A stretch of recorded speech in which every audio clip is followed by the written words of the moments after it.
Kryeministrit Selenicës, Shametaj, ka thënë duhet liruar KZ-ja dhe listat zgjedhore duhen hequr, ndryshe ne do të ndërhyjmë me forcë. Njëherë, kryetari i bashkisë nuk ka asnjë atribut për të ushtruar forcë. Forca në çdo shtet normal është monopol i shtetit dhe është monopol i policisë. Nuk kanë atribute për të ushtruar forcë kryetarët e bashkive në një vend normal. Nëse do të kalojnë në një nivel barbarie, që të gjithë ushtrojnë forcë, atëherë rrim tek ajo që quhet bellum omnium contra omnium, që thotë lufta gjithëve kundër gjithëve. Gjithkush merr atributet e forcës. Atributet e forcës në një shtet ligjor i ka vetëm policia e shtetit. Ka monopolin për ta ushtruar forcën në bazë të ligjit. Pra, kryetari Shameti duhet i them këtu, meqense përmendet emri i tij, do ta heqë nga fjalori forcën, sepse forca nuk është në dorë të kryetarit të bashkive apo në të qytetarëve. Forca është vetëm në dorë të policisë së shtetit për ta ushtruar kundër krimit. Kaq. Sa i përket ndërhyrjes ose tentativës tek këtu të ndonjë kryetari bashkie, duhet të them këtë që afati i mandateve të kryetarëve të bashkive mbaron tani. Ka një afat 4 vjeçar për të ushtruar funksionet. Nëse ky afat mbaron, është absurde, është paradoksale të mendojmë që një kryetar bashkie dele lufton me forcë për të zgjatur arbitrarisht afatin ose mandatin e tij. Ai duhet të lëshojë mandatin dhe duhet i hapi rrugë zgjedhësve që ata të vendosin për atë apo për një tjetër, përmes zgjedhjes. Kjo është ajo që mund t'i them atij dhe të tjerëve.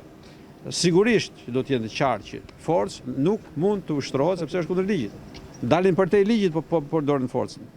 Dhe kam rastin t'i ftoj që të kthjellohen dhe të afrohen tek ligji, sepse në qoftë se do të ushtrojnë veprime të pamenduara dhe jo në përputhje me ligjin, do të ballafaqohen vetë me të. Dhe pasojë do të jenë ato që ligji i parashikon për dhunuesit e zgjedhjeve. Aq më tepër kur këta janë të veshur me pushtet. Siguria e demokratit Basha, nga kush kërcënohet Basha dhe a keni patur një takim me turpërorin e tij në zyrën tuaj? Siguria e Bashës nuk kam në informacion që është e kërcënuar.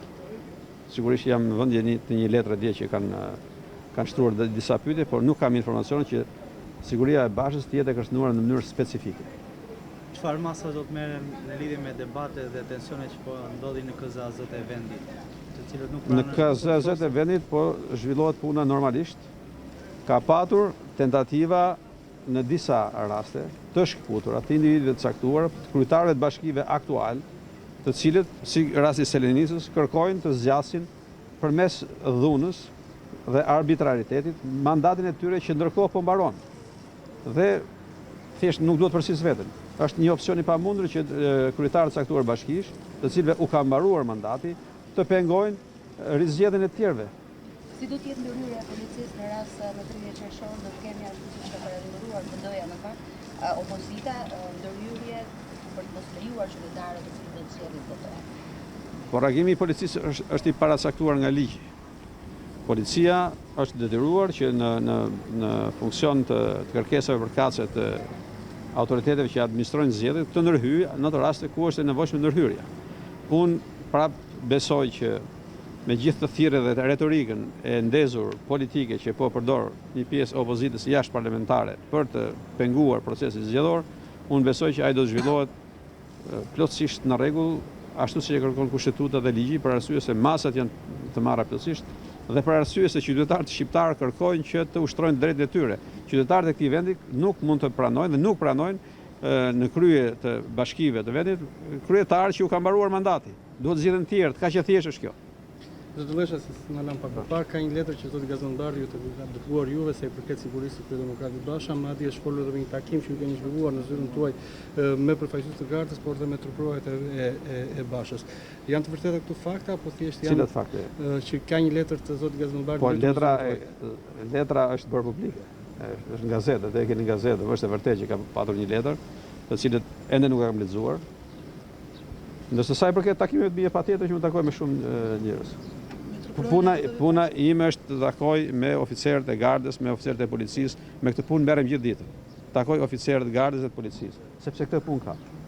Zoti Lleshaj, jashtë politikës për sezonin turistik, Lori ka pasur një mbarvajtje vitin e kaluar në aspektin e kufirit, mjeteve ujore, po ashtu edhe të rendit këtë vit, por Duke pasur edhe parasysh që numri turistëve tuaj sapo vjen dhe po rritet, kemi parë që është nevoja e efektive që flasin gjuhë tuaja, sidomos anglisht. A do të ketë një plan për sezonin turistik për rritjen e këtyre efektive? Keni kavur një pikë shumë sensitive në fakt dhe shumë të rëndësishme. Sigurisht që do të ishte e mira që policia e shtetit mund t'i përgjigjej me kapacitete të duhura edhe flukseve turistike në aspektin e komunikimit, për arsye se të gjithë turistët që frekuentojnë plazhet ose Shqipërinë kanë nevojë për komunikim dhe adresa e parë ku drejtohen është policia. Ne po bëjmë përpjekje, por megjithatë do të themi që këtu nevoja për përmirësim është shumë e madhe. Kemi shumë nevojë për të përmirësuar dhe këtu gjej rastin të bëjë vetëm një thirrje publike të rinjve të këtij vendi, të cilët duhet të afrohen për të bashkuar në policinë e shtetit. Sepse kjo merr kohë, nuk mund ta ndrojmë do nivelin e anglishtes për oficerët e policisë për një javë apo një muaj. Do kohë, besoj e dini se sa kohë merr të mësosh një gjuhë ta përdorësh atë. Kështu që ne po punojmë në kuptimin afatgjatë për të shtuar kapacitetet e trajnimit në gjuhën angleze të oficerëve të policisë në akademinë tonë të sigurisë. Së shpejti do të kemi një ndërhyrje të rëndësishme në këtë akademi duke shtuar kapacitetet dedikuara, pra duke shtuar laboratore dhe mësues ose profesor të gjuhës angleze në mënyrë që oficerët e policisë të dalin nga akademia me një nivel të konsoliduar të gjuhës angleze. Njëkohësisht për ata që janë që shërbejnë tashmë në komisariatet e vendit, do të ketë programe trajnimi në mënyrë që niveli i tyre të përmirësohet aq sa të arrijë një optimum që të mundësojë komunikimin me turistët. Me turistët, po ashtu edhe në pikat kufitare për rastet e tyre që frekuentojnë pikat tona kufitare. Por është një çështje e cila meriton përmirësim. Zotë Lleshaj, edhe një pyetje fundit. Edhe fundit, po. Është fundit. Atëherë sa i përket kultivimit të lëndëve narkotike, ka informacione që të paktën në zonën e Selenisë, në fshatrat e Lumit të Florës, ka kontrolle të përditshme, nuk e di, jeni të informuar ndoshta me Unë sigurisht jam informuar sepse kjo çështje përbën një prioritet të madh të punës policisë së shtetit. Policia e shtetit tashmë është në kulmin e operacionit kundër çdo tentative për kultivim. Në këtë kuadër kryhen operacione të rëndësishme nga toka dhe nga ajri për të pamundsuar çdo tentativë. Nuk po them se ka raste, ka tentativa, ka padur tentativa edhe në qarkun e Vlorës, edhe në një qark tjetër, por duhet të them që niveli i impenjimit dhe i angazhimit i strukturave të policisë shtetit në bashkëpunim me partnerët tanë ndërkombëtar është i tillë i cili e bën të pamundur çdo tentativë për të kultivuar kanabis. Sigurisht që mendjen e një të qarturit që ende nuk ka kuptuar gjë, ne nuk mund ta kontrollojmë, por duhet t'i garantoj fort që çdo tentativë do të marrë ndëshkimin e ligjit dhe duke filluar nga data 15 qershor, pjesë e përgjegjësisë nuk janë thjesht kultivuesit, por do të jenë dhe vetë strukturat e policisë, vetë strukturat e pyjeve, të bujqësisë, të mjedisit e tjera me radhë, pra gjithë ato strukturat të cilat kanë përgjegjësi për ta kontrolluar këtë territor, i cili duhet të jetë ashtu siç Zoti na ka lënë, i bukur dhe në dispozicion të shqiptarëve për të përdorur për qëllime pozitive, jo për kanabis. Kanabisi nuk është opsion për ne më dhe duhet që për këtë të jenë të qartë të gjithë. Në radhë parë vetë strukturat e policisë, të cilët duhet marrin përgjegjësi, po ashtu përgjegjës dhe të qartë duhet të jenë strukturat e tjera vendore, inspektoratet e ndryshme të cilat kanë përgjegjësi për kontrollin e territorit.